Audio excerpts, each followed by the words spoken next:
こんにちは、ゼキザップです。モンキー125に乗るのが1ヶ月ぶりということで、なんでこんなに乗っていなかったのかは過去の動画を遡ってもらうとして、今回は久しぶりに乗ったらやっぱり楽しかったっていうところを語りながら、ツーリングの様子をお届けしたいと思いますので、お付き合いのほどよろしくお願いいたします。モンキーの楽しさをどこに感じるのかっていうのは人それぞれだと思いますが、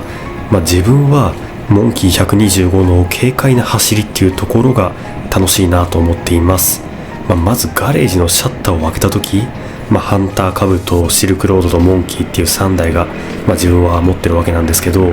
モンキーが一番ちっちゃいんですよね。悪く言ってしまえばモンキーが一番頼りない感じにはなるんですけど、ただそれゆえに気軽にガレージから出すこともできて、でいざ走り出してみた時、モンキーの軽快な走りっていうのがやっぱり楽しいですし、この快適さゆえに気がついたら遠くまで行っちゃうんですよね。だからモンキーの楽しさっていうのを1ヶ月ぶりに今味わっております。ということでガソリン入れてね、目的地の方に向かいたいと思います。さあガソリン満タンになりまして、これからエンジン始動しますが問題なしですね。でちょうどこの時、これ撮影は2025年の9月末に行ってるんですけど、エンジン始動した直後、グリップヒーターのバッテリーチェックが点滅するっていう不具合があったので、その辺がアイドリング調整で治ってるかどうかを確認しております。問題なしですね。さあ目の前に榛名山見えてきまして、そろそろ集合場所が近づいてきました。今回は自分のソロツーリングではなくて、久しぶりのツーリングは相方の便利おじさんとやっていきます。ただ集合場所に着く前に岩小平ケンティさんの秘密基地に行って、でそこで収穫祭の仕込みをやってから向かいたいと思います。寒いっすよね、もうね。びっくりしましたよ。もちろん寒いっす。メッシュジャケットに上羽織れば大丈夫かなと思ったらちょっと寒すぎてダメだこれやって。これなんですけど、結構でかいですね。手作り。でも多分関さんのあれの収まるかなぐらいだと思う。それでは用事も済んだので便利おじさんの到着を待ちたいと思います。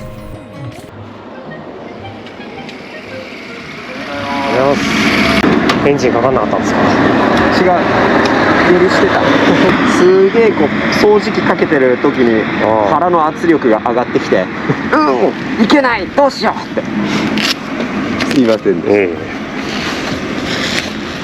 ついてますね。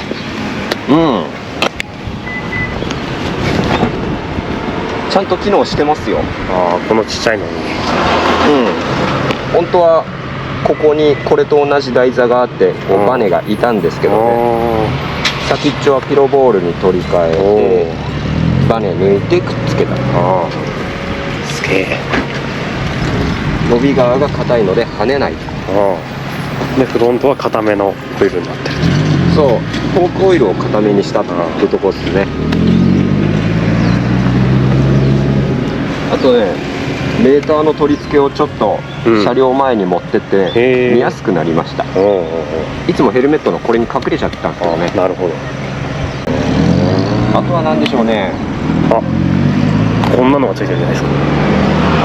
それ本当はそこにサイドボックスをつけたかったんですよ。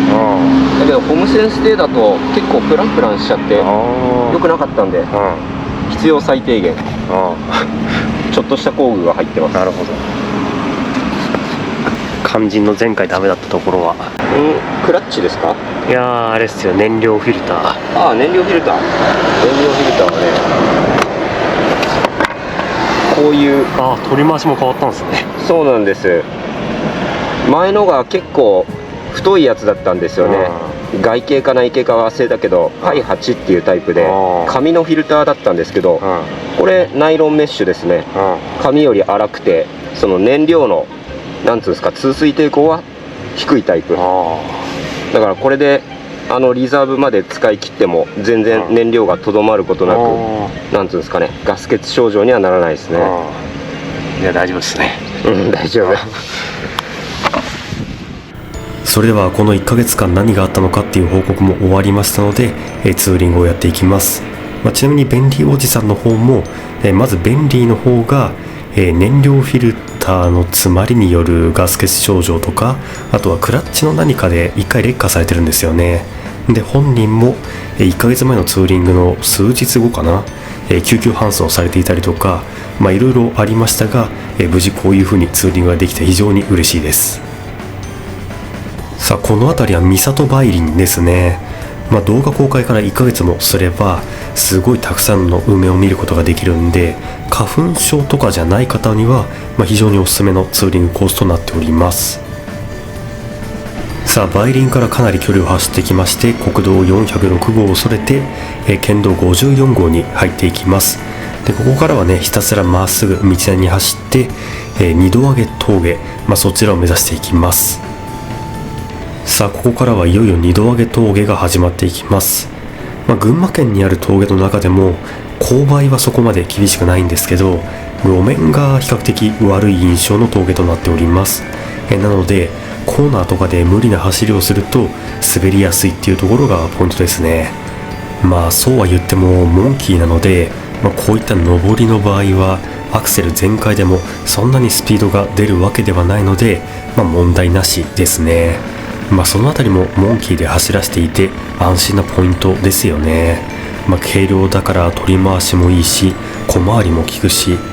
身長によっては足つきに難がある方もいるかもしれませんが、自分の場合は足つきの問題もないので本当ねモンキーはちょうどいい相棒ですね。あとは5足あるっていうところによる守備範囲の広さっていうのはこういった峠道ではなおさら感じますよね。ほぼねこの上りで5足を使うことはないんですけど、2足3足4足をねその状況に応じて使い分けられるっていうところでモンキーのパワー不足を補いつつ変速することを楽しめるんで、やっぱりモンキーはマニュアルで出て正解でしたよね。そういう点ではダックス125も、自分ね増車を狙ってはいるんですよ常に。ただマニュアルで出てくれないっていうところでやっぱり一歩気持ちが引くんですよね。デザインとしてはかなり完成されたバイクだと思ってるんで、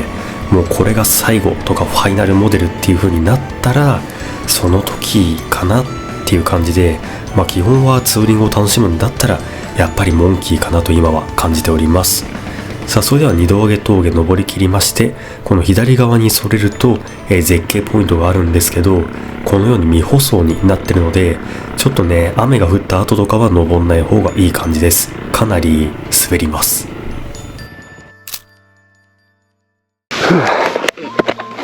爽やかだし寒い。思ったよりも寒い。いいですね。まだ雪降ってない。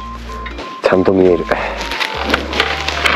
じゃあ今回のメインいきますか。